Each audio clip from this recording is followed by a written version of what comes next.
Hello and welcome to another edition of the Moving Iron Podcast. This podcast is proudly provided by Axon, helping dealers move more iron for almost 100 years. Find out more at axontire.com.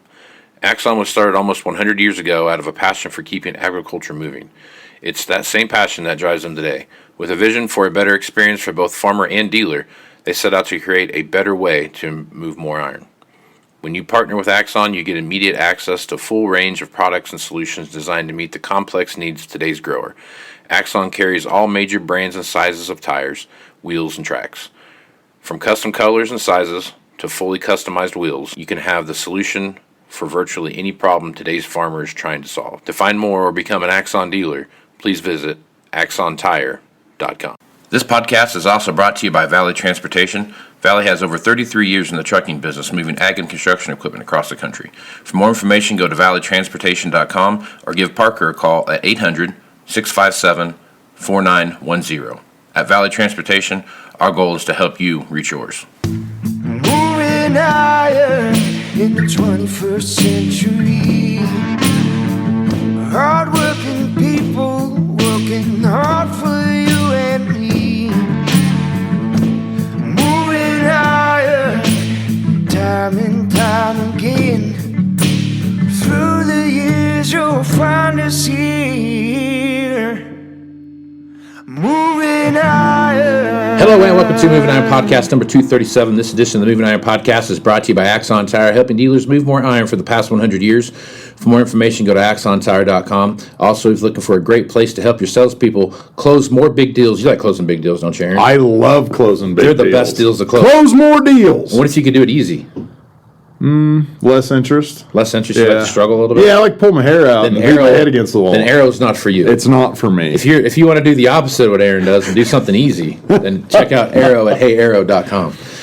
This week, Aaron's back here with me, as you can tell, and we are continuing part 2 of our discussion about kind of what we see happen in 2022 based across product lines. And typical fashion, Aaron and I's schedules the last couple weeks have been crazy with basketball games and football games and blah, blah, blah, blah, blah. We had so many different things. Sheep running. A lot of good stuff there, the important things in life. And getting those things all done. But so... Merry Christmas. Feliz Navidad. Oh, too bad we have hair sheep. Oh, damn.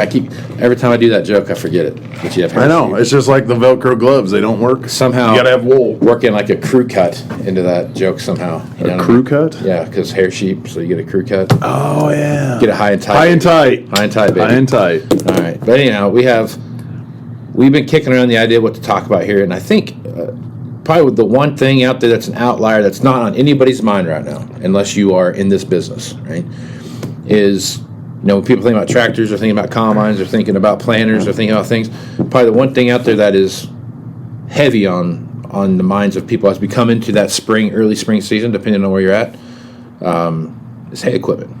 Very heavy on their minds. Yeah. Hay equipment is one of those things that if you take a look at the overall spectrum of what's going on, hay equipment was a challenge to get in 21, more so than anything else that we came across. Well, it depends on how you define challenge. If you need a swather head before November, yeah, maybe a challenge. If you just want your swather in April and your head in November, no challenge. No challenge. That's true. I guess that's a good way to put it. But if you look at how some of the stuff was falling together with that, you wouldn't think that on the hay side of the business that the balers would be something that would be tied up as much as what we saw them be tied up as much. Compared into like the amount of componentry that goes into a tractor or a combine or a sprayer or even a planter for that matter. You start looking at big squares and you start looking at round balers, you wouldn't think there'd be that much, even windrowers for that matter. I mean, it's like windrower is right. Massively huge. No, it's a fourth of a combine. Right. I mean, and it's not like there's not a billion moving parts to it either. Right. It's not threshing components and it's not. I mean, it's got a head on the front, it runs it through a conditioner and it kicks it out the back, and you see how fast you can do and hold on in the bumpy field. Yep. You know what I mean? That's really what you come down to. And you wouldn't think there'd be that level of amount of what's what I'm looking for here, issues with supply chain. Right. Because it's just engine powertrain, some gearboxes. It's. I mean, I'm Yeah. oversimplifying it here, but I mean, you get. No, you're right. Look at a parts list. There are way less parts on a swather, windrower, however, whatever you call it. Way less. I like to call compared it a to a swath combine. Huh? I like to call it a swath rower. Swath thrower. Yeah. You know what? That's kind of cool. Hashtag it. Hashtag it. Yeah. Stat that. Now, just as a disclaimer to the strictly livestock people like me, I'm one of the brethren. The reason that the hay equipment isn't on the front of everybody's mind is not because it's not important or we don't sell a boatload of it or anything like that. It's because what I just said. The biggest ticket in the hay world, minus and choppers. Right. We kind of split the two up. The biggest thing is the windrower. It is a fourth of a combine. Right. So it takes 4 windrowers of panic for 1 combine of panic because business-wise we look at numbers, not units and blah, blah, blah. Okay, so just that disclaimer out there first and foremost. Now, you're right. And what's funny, the shortage rocropoly, that's a new word too, rocropoly, Hashtag that. is based on overnight commodity prices, essentially. Yeah. Pretty much. Yep. Over month, over quarter, for damn sure. That doesn't affect the hay stuff directly. In fact, in previous years in history, the last 20 years, personal experience, it's opposite. When you have good commodity prices, that stuff gets tight, but hey, we got lots of balers and swathers to sell. But also, if you looked at the correlation between commodity prices as in the grains versus the livestock, Right. Commodity prices go up, livestock values go down because cost of feed and everything else. So there's like that yin and yang there. To a point, then they eventually start Yeah. getting pulled up with, like we saw in the 12-13 era. And I completely lost my train of thought. That happens once an episode, so Sure does. might as well have that. But it, like, let's look at the 8 to 13 5-year period. Okay. We never got short of hay equipment. You wanted hay equipment, you got hay equipment. The only time I remember anything being a little tied up was when the R450 came out. That was a whole new thing. That there was a little delay in that, but for the most part, no delay in hay. Okay. That's what we're with when we're talking about the delays and timing and all this kind of stuff. Guess what? That swather, it's got microchips. It can auto steer. Yep. You know, you run into that the COVID supply issues, puke in your mouth, same story for the last 3 years, is what's affecting the hay so much right now. Right. To the point of it might be the most concerning, I was going to say scariest, but the most concerning equipment grouping for next year. And I would agree with that to some extent. I think there are, and you know, when you listen to part 3 and 4 of this, you'll get our other opinions on that. But I think when I look at the hay equipment side of the business, I think it's the fastest rebound Absolutely. than everything else is. Right? Absolutely. I mean, it's going to have. When you start looking at all the componentries that go into that, more of that stuff's going to become more readily available. I could see the round baler side of it rebounding quicker. Now, I might be wrong. So I just wrote an article for Farm Equip Magazine. It comes out. Well, we are in prime company, I guess. hey, look out where you might trip over that name I just dropped. You might. I might. And anyway, so I guess article I have coming out, I kind of talk about this a little bit, kind of where I see this happening. And clear back when this first happened, I thought, we had an 18-month run and we are going to see some things happening. But I really believe right now we're through 2023 before we see anything. Mid-23 to the third to fourth quarter of 23 before we really start seeing any real relief in sight. Is my opinion. Just Which part of 23? Third and fourth quarter. Okay. All right, second half of the year. So when you're looking at that, I think balers are going to follow right along with that. And the reason for that is, I take that back. Balers are going to rebound faster than that. Yeah. I could see them getting through this like 22 time frame going into early, late 22, early 23, and I could see the baler situation being in a completely different conversation point than anything else. Yeah. As far as, and you're just speaking availability merely, right? Right. Supply chain. Supply, yeah. Supply chain in general. Like I could think by the end of 22 that we have balers sitting on the lot out here. As Right. Which one do you want? Yeah. Right. Yeah. I agree with you. They rebound quicker. And the supply issue, round baler wise, I could see being fixed pretty quick. Just like tillage. Oh, sure. Yeah. Both of those do not have an engine, Right. a transmission. That's why, and when I'm talking about hay being scary, I mean windrowers. Right. Windrowers, first and foremost, then I'd probably say big squares, then rounds. Right. So without the engine piece of it, okay, where they don't have engines, they don't have cabs, they have no wires to speak of compared to those. And that's where so many of the holdups are going. Not just the chips, but it's like everything in that specific realm is a crap show. Right. And the implements, mind you, outside of planters, because what has more wires than a planter? Nothing. Not much. Not nowadays. Yeah. I think that's why that rebounds. I think that's also a little bit of a portion of why in the used equipment market they can rebound from a downturn so quick also. Right. Not because they don't have wires on them, but because they are a whole different facet of that inventory for the supplier, for the manufacturer, for the dealer, and for the user, the producer. The one thing too about the rebound, as long as you have the supply chains, the other part of the rebound that is so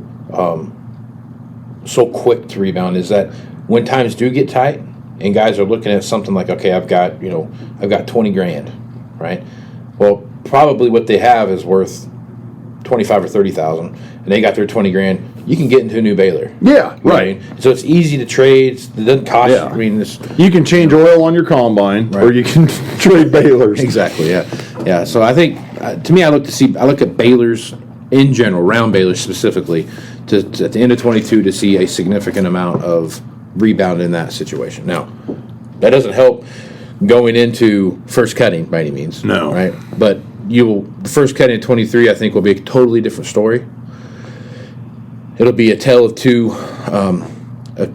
product lines, especially when you start looking at windrowers versus round balers and how those play together. Do you? And I'm asking this because this is my viewpoint.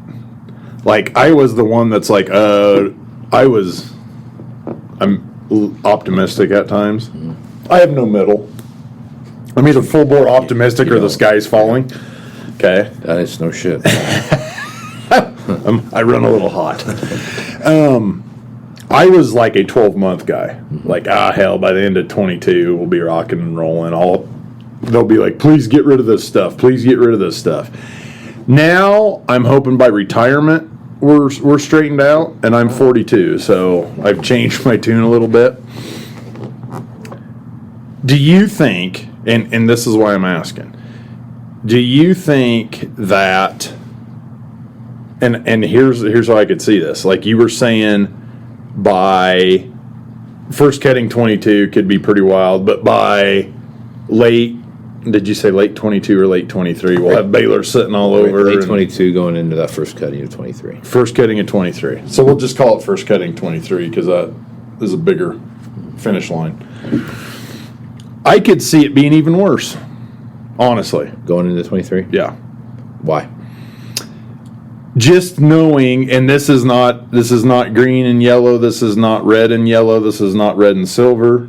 Black and yellow? Black and yellow. Orange, white, and lime green. It's not any color specific. But and let's not forget black, dark green, and red. Mustard yellow and green. Mustard yellow and green. Chrome. Oh yeah, I thought it was kind of tan.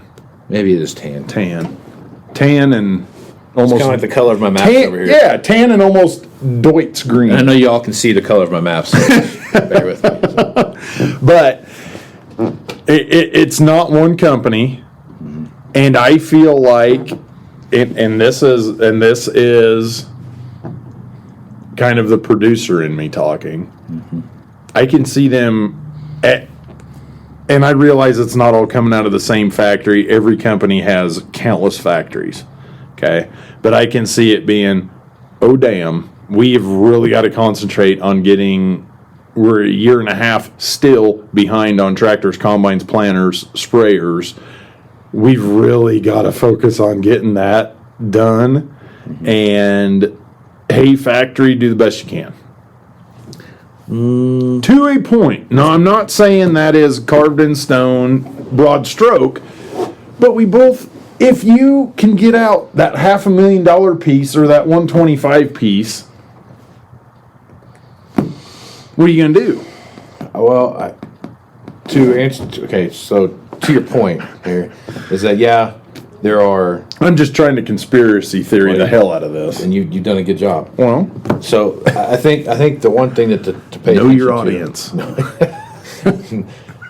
is that would be great if they said, okay, cool. What we're going to do is we're going to retrofit half of X factory to be a combine right facility and a tractor facility. You know, at this other place over here, we're gonna double or half again grow our capacity to produce. Right now, that's great and wonderful. Won't ever happen because the amount of time and capital it would take to do that. And then once you're done doing that, now you have half of a factory sitting over here idle because. And I don't necessarily mean that, but maybe Bill and Tom are putting wheels on W235s, mounting tires, and and then they roll them off the line. Maybe Tom's the only one doing it because Bill's at factory X going, and Bob, who's helping lace the belts with Frank, well, now Bob is at the other factory tightening down bend extensions. Now the only way that happens though is if they run out of workers. They don't have the workforce to support because there's only so much capacity. Oh, funny you mentioned the workforce. What's the number one problem in this world right now? The workforce. There is a workforce issue, labor issue. You think? But now now here's the deal though. Now you're jeopardizing one for the other, right? And if you have a customer base that is, whether they're a combine buyer or a round baler buyer, you know, there's only so much time they're going to be like, I'm willing to wait for that. Okay, first of all, this is entirely all make-believe. Right. So let's go to September 1st, 21. Okay. At that point, dealers are selling tractors that you get in 23. Okay. Regardless of color. Combines, planters, whatever. It doesn't matter. I realize factories don't do that for the most part. They might juggle within that building, but they're not going to send a dude from Grand Island, Nebraska to Racine, Wisconsin to help put tractors together. I know that. But there are different levels of that, for instance, within the building. Oh, sure. Yeah. Different stuff going on. Yeah. Anytime anything different goes on, push it back, push it back, push it back, push it back, push it back.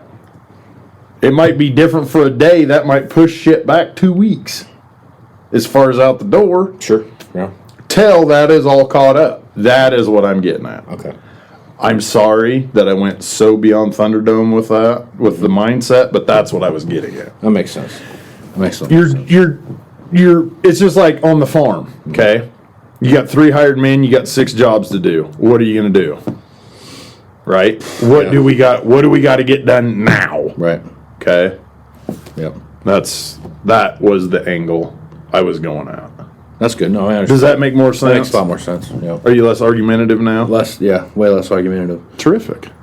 The one thing I will say though about this, and you know, when I look at, so we've got kind of the back half of this podcast here for more of a macro level. We start looking at things. I don't think we see another used equipment problem until the next decade. Oh my God. Like 2030. Did you just say that? Yeah. Oh. Whew. Till 2030. And here's why. We've got, if my 3-year thing is right here, that we're going to see these 3 years of incremental supply, but not like all of a sudden we're selling in to a big pile of equipment. Okay, but when does your 3-year calendar start? Like right now, like So say 2022, basically. Yeah. 1/1/22. Yeah. So you're saying till 1/1/25 Yeah. So I think for any kind of just mundane normal. right. Before any kind of mundane normal, 1/1/25. We're talking 2019, Okay, right? by 25. By 25, I think it's going to be more like 2008 inventory level wise, Okay. right? And the reason I say that is you have this You got enough to sell, but it's healthy. got enough to sell, but it's healthy, but you have enough demand that it's keeping it Right. turning on the Turns. keeping it turning, right? You're keeping it turning. So if that happens, right? So you'll have these 3 years of getting through all that, and then you'll have another 3 years of building up your inventory. So now you're looking at 2028, 2029, There you go. 2030. We have, 22 plus 6 is 28, so you know, you kind of look at it prospectively from there. That's when I think we start having that. We start having 2012 conversations in in 29. 2027. 27, okay.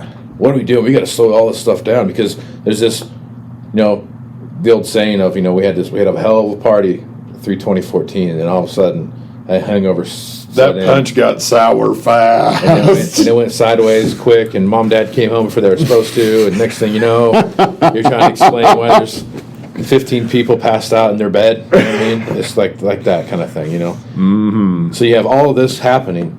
I don't think we see another real inventory.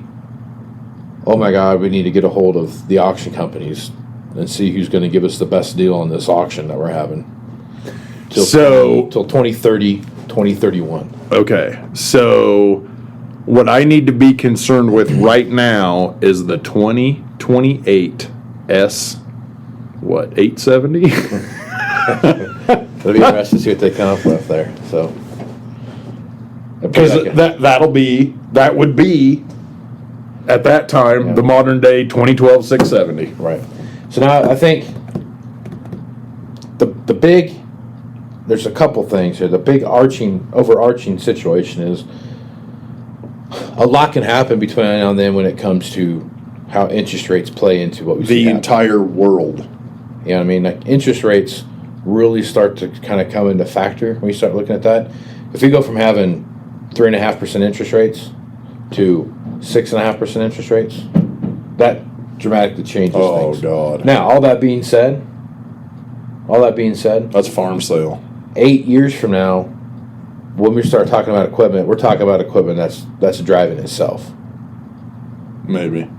in some level of thing. Right? Well, it has been since 2000 for that. But I'm talking like Nobody in the cab. Right. Autonomous. It's still- You're talking full autonomy.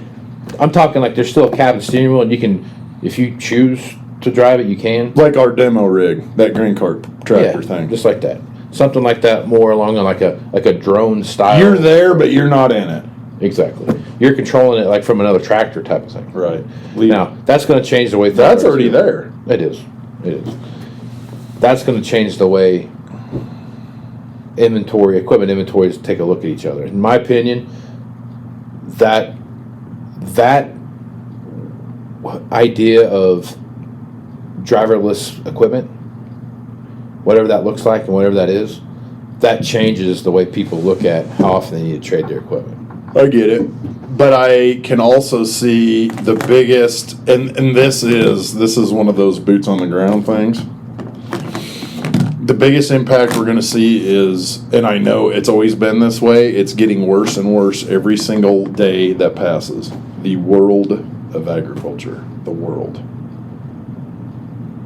What about it? The number one country that I have sold to for exporting the last 3 years is China. Oh, well, sure. You have China is buying ground all over the world. They buy enough machinery. They make their own stuff. Yeah. things get bleak here fast. Bleaker. The one thing that Early 19 wasn't a lot of fun. the one thing that the United States has over a lot of the other countries in the world is our ability to produce agricultural products. And Americans. In America. We have Americans. America has Americans. Russia doesn't have Americans. China doesn't have Americans. Right. That's why we are America. Because of us. This is one of those times I wish I had one of those buttons that made a cricket sound. Because that would have been a great point. No! Hit that. That's why we're America, because of us, the people. That's Right. what makes this country what it is, George Washington. Yeah, I get it. I'm tracking. There you go. They don't have that. Right. I understand. So, but what I'm getting at is our ability to produce food. That's one thing that we export more to the world than anybody else does. Absolutely. Right. So now other countries are coming online. You look at Brazil, right, and you look at countries like Argentina. and like South American countries and African countries, right? Yep. What are the one thing that they have that they don't have that we have? Infrastructure. Infrastructure. Of any kind. Right. I mean, their infrastructure thing is a big deal. Right. Africa's even worse. Right. There's parts of Africa that have good infrastructure, but for the most part, it's a struggle. If you're going to go buy productive land today in Africa, it has no infrastructure. No, it really doesn't. So, I mean, the one thing, too, is good book everybody should go read. Go read this book, Accidental Superpower. Go read it. Amazing book. I don't remember who the author is. It basically talks about the United States at post-World War II. And, you know, the rest of the civilized world was blown to smithereens. So, the United States, the one thing that was... Ironic that this comes up December 7th, by the way. Yeah, true. Right. Hey, good point. That's correlation there. The Mississippi River runs right through the middle of our most richest part of our agricultural area, right? Correct. And everything east and west of that can easily funnel to it, and they can float down the river and get to where it needs to go, right? So that's a big thing going for us. Now, China can go out and build all the stuff they want to build, and they're going to do those kind of things, and it's going to happen. But their ramp up time to get all that stuff to port, to get it back to China, is a whole other thing. It's a whole other logistical nightmare. Now, we as the United States we need to spend money on infrastructure. Absolutely. We are. The infrastructure bill that Good passed... job, Joe. The infrastructure bill that passed is a great idea in theory, but I don't know that a quarter of that bill is actually going to infrastructure. Yeah. It's like the farm bill. Right. It all goes to the city. Exactly. For the So most I mean, part. so the overwhelming majority of that stuff is what you see there. But I think as we take a look at what goes on around us, that's another reason why I think we don't see an equipment problem until 2030s. Is because all these other countries are coming online, and what are they going to go do? They're going to have some big government program somewhere, and I've been a part of these different bid processes that An investor in a third world country. Mozambique is going to go and retrofit their entire ag thing, and they're going to go buy 150 combines Right. and tractors and da-da-da-da-da. You know where those things usually end up? Never going through. File 13. Exactly. Yeah. So you're going to see more of these investment type people move in, and they're going to be looking for the best possible way to start what they're doing, and that's going to be use combines. Gen 1 technology. Right. You know what I mean? They're not going to get the full blown leader follower technology to go over there. No, they're going to get the Gen 1. Like for the longest time, Mexico was always typically buying equipment that was 20 years older than what the most current model is. They're not doing that anymore. No. They're buying like 5 years old. 5-year-old. Right. There's still guys that show up and buy got any 8820s laying around. Like, Right. no. What? No. I mean, 8820s.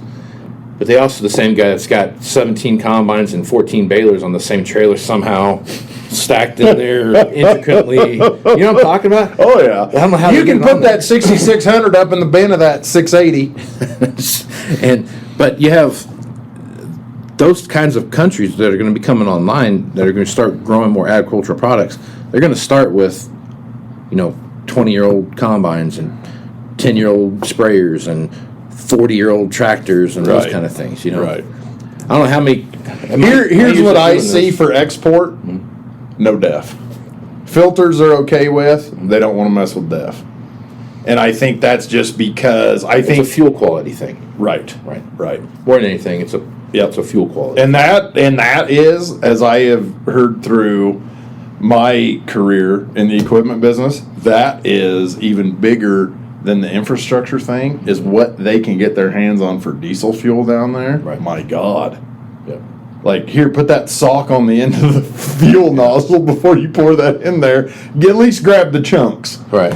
God bless. And it's old. It's just storage facilities and those kind of things Yeah. that are bad. It's not that it's any different coming out of the refinery than it is Right. here. It's just the storage facilities. Yeah, it's been there So, for 4 years. That's what's going to. I do see that being a bigger issue. And that being said, the 2012, 13, 14 model stuff that we're talking about still, that we still have a lot of, even though we've gone through this. Gone through this thing, we still have more of it than we do anything else. In that hour range. We as in the industry. Yeah. Okay. Industry as a whole, there's out there. And I think as you look at those things, as you think about it, and you really put your mind to what does that look like going down the road, when you can go to a place like, you know, wherever, the Ivory Coast of Africa, and start growing 300 bushel corn and never fertilize anything because the ground's never been ripped open, right? Right. Those kind of things. All of a sudden, that really changes that dynamic. But here's the thing: you got to have capital to do that. Oh, it takes so much. You know what I mean? And the guys that are from well-established farming areas that have amazing soil struggle to come up with the cash and capital Right. to make that happen, right? So it's going to be a bigger thing, and as you see more people get kind of going that way, and whether it's whatever that might look, you look at China and their Silk Road initiatives and all the different stuff that they've got trying to push out there. China is getting very big, since we're on the topic, very big into hay production too. Yeah, Very feed. big. Yeah. You know, they got 1 billion people to feed. It's a lot of protein. Milk. They got a lot of stuff out there that they got to worry about. Well, and they got their hog skyscrapers now. And yeah, how do you raise 100,000 pigs on 5 square feet? Go up. yeah, yep, exactly. So I think there's a. Figured I'd throw that hay piece in since this is a Since hay we're talking podcast. But I think there's stuff there to pay attention to. But that's my prediction. You know how you fix the industry as a whole? How? You patch it. Wow. Okay. Hey, it's Christmas. Come on, man. It is Christmas. I'll give you one. There you go. There you go. All right. Well, good place to jump off there, Aaron. If folks want to reach out to you and get more information about what it is that you're doing, stuff you have to sell, and all the other fun things that you're doing in the world. Maybe somebody wants to get some tips on hair sheep. What's the best way to do that? Yeah, or just nerd out about old farm equipment. Yeah. Call me or text me. Text preferred, 308-760-1193. Or I am time to time active on the Twitterverse at AAronFintel. Right on. And I am Casey Seymour. You can find me on Facebook, Twitter, and Instagram. Go to MovingIronLLC.com for everything Moving Iron related. Also, if you want to send me an email, you can send me an email at MovingIronPodcast at MovingIronPodcast.com. So until next time, I am Casey Seymour with Aaron Fennell. Let's move some iron, folks. Out. You want to have a meaningful competitive advantage to help sell more equipment. Whether you represent the sales, parts, or management department of an implement dealership, there's a surprising amount of complexity when it comes to tire, wheel, and track technology. Let Axon worry about that so you can get back to supporting your customers. Axon has leveraged years of experience to create a streamlined process that gives you a proven path to help today's grower and sell more equipment. The roots of their organization go back almost 100 years to the invention of the rubber tractor tire. Supporting agriculture is the number one driver of Axon, from product development through sales and service. To find more or become an Axon dealer, head over to axontire.com. This podcast is also brought to you by Valley Transportation. Valley has over 33 years in the trucking business, moving ag and construction equipment across the country. For more information, go to valleytransportation.com or give Parker a call at 800-657-4910. At Valley Transportation, our goal is to help you reach yours. Moving iron in the 21st century. Hard-working people working hard for you and me. Moving